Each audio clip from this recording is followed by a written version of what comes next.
The Hex Warp Thrallband. Yes, this is a Thousand Sons Grotmas Detachment. No, I am not announcing I'm playing Thousand Sons all of a sudden. I just want to talk about how this detachment is not good for Thousand Sons, like at all. It buffs psychic attacks, and they have like 3 or 4 models in their entire lineup that have psychic attacks. But if this were a Grey Knight detachment, this would be amazing, and I want to discuss why. So to that end, this is conjecture, this is just for fun, this has no bearing on the actual game, but I want to discuss this because holy moly. So the detachment rule is flow of magic. If you're familiar with the way that the Chaos Demons worked, at least at the onset of their index at the beginning of the edition, the more objectives you control, you break the board into 3 sections.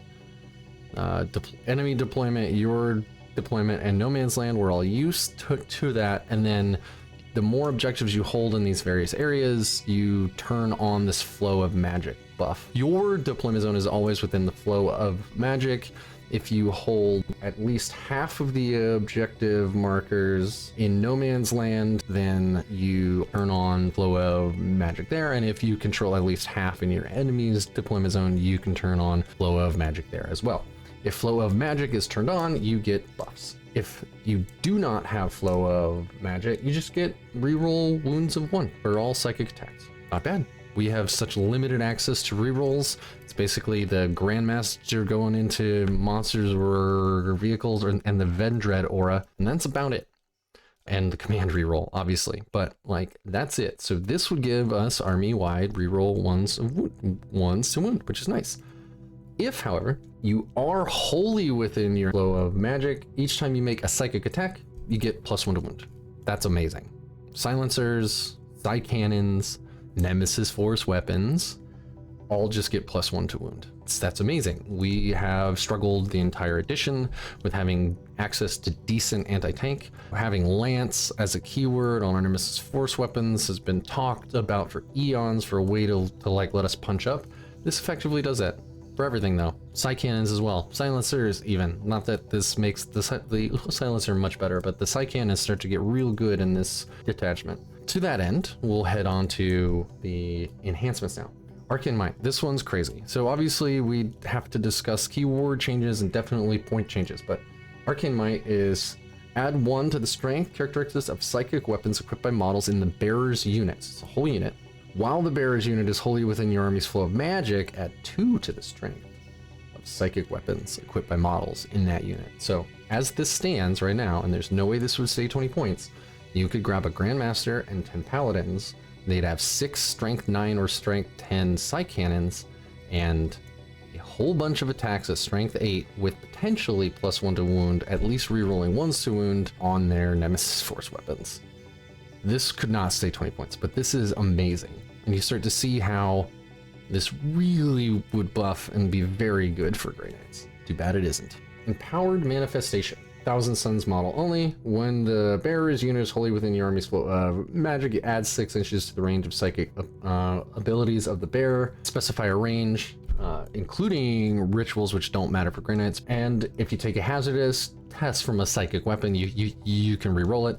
This would only affect librarians, this would only affect Vortex of Doom, and this would only affect their Purge Soul attack. Obviously you can't give this to Drago. That would be neat on Alibi.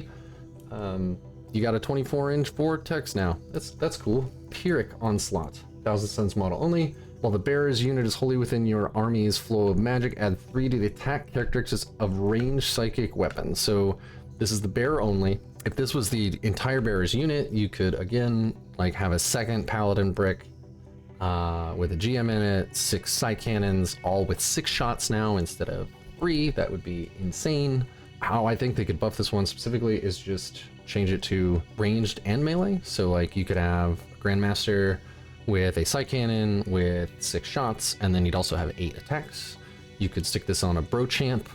You wouldn't get the Stormbolter power obviously because it's not psychic, but you could get 3 more precision melee attacks, which could be neat. There's some more finagling I'm probably not thinking of, but like those are the things that immediately jump to mind for me. That's pretty cool.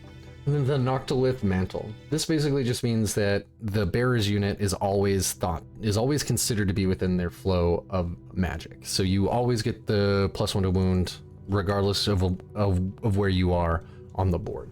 All right, moving on to stratagems. Warding Hex is if you're wholly within your army's flow of magic and you control an objective for 1 CP, you can sticky stuff. It's not great for us because we get that automatically with strike squads, obviously, but this does open up play opportunities to do it with Dread Knights, to do it with Terminator bricks, to do it with Paladins, to do it with Interceptors even, and any reasons to bring a more varied list of units, I am okay with. Wrath of the Doomed. This one is Fight on Death. Amazing. I don't know why they gave it to Thousand Sons. That army doesn't really have anything that wants to fight. I guess Magnus, you could use this on Magnus, but for us, for Grey Knights, Fight on Death would be incredible, absolutely incredible. If you're not within your army's flow of magic, your models get to fight on a 4+, and if you are, they get to fight on a 3+. That's just insane. Like, we're a melee army, we want to fight. It sucks when you charge a fight first unit, maybe because you have to score OC, and then this might get let you have some counterplay to at least kill some models. Or if you're charged by something horrific, then at least you get to maybe do some damage back. Strands of Time. Your movement phase just after a Thousand Son Psyker unit has fallen back. This is fall back and charge. Charging is the only way we get our lethal hits on Terminators. Fall back and charge is incredible. It would be great to have. And then if you're within your zone of or flow of magic, you can also shoot. So you could have that 10-man Paladin brick I just talked about with all the crazy buffed up weapons from the enhancement on the GM that's now ignoring modifiers as well. They could fall back, shoot all those guns, and charge whatever's left, if anything's left. Or they could fall back, shoot something else, and then charge the thing they just fell back from. Also, opens up a lot of really cool opportunities that we don't have right now. Through the Veil. This is the one that doesn't translate at all for us. This gives Deep Strike to rubrics, and if it's a Scarab Occult Terminator unit, then they can come down within 6 inches as long as they are in their flow of magic. We already have Deep Strike on a whole army, so you could change this to just be a 6-inch Deep Strike, or I would like to see this be a 3-inch. Yes, I know that's not great game design, but we're so elite, we're so expensive. Those 3-inch Deep Strikes are absolutely clutch to getting OC onto objectives or getting our squads into places they need to be to score. So I wouldn't mind if this was a 3-inch Deep Strike. Yes, I know I'm gonna get shit for that in the comments, but 3-inch Deep Strike's really good for us.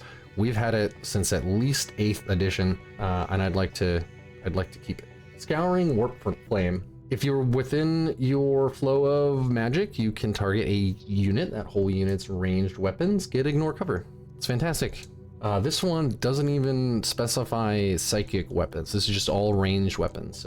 But this is the kind of thing that makes our Psy Cannons actually really scary, because one of the problems our infantry-based Psy Cannons have had all edition is they only have 1 AP and they don't have ignore cover. That means that they are effectively at AP 0 into everything. This would give you your AP value. They could still pop Armor of Contempt, of course, or whatever, but this would actually mean that they have to roll a save worse than their armor value, which is fantastic. And the last thing is Kaleidoscopic Tempest. I hope I pronounced that right. This is Haloed and Soulfire, but better because it's reactive. If you're not within your flow of magic, you gain stealth, so -1 to be hit. If you are within your flow of magic, you also gain the benefit of cover. I know Haloed makes you untargetable. The problem is you have to be proactive with it, and it's 2 CP, and as Grey Knights we have no CP regen, so we never are floating 2 CP, and if we are, we're going to use it for the Drago reroll, or we're going to hold on to it for Armor of Contempt. We're not going to use it on Haloed and Soulfire. This, however, is 1 CP,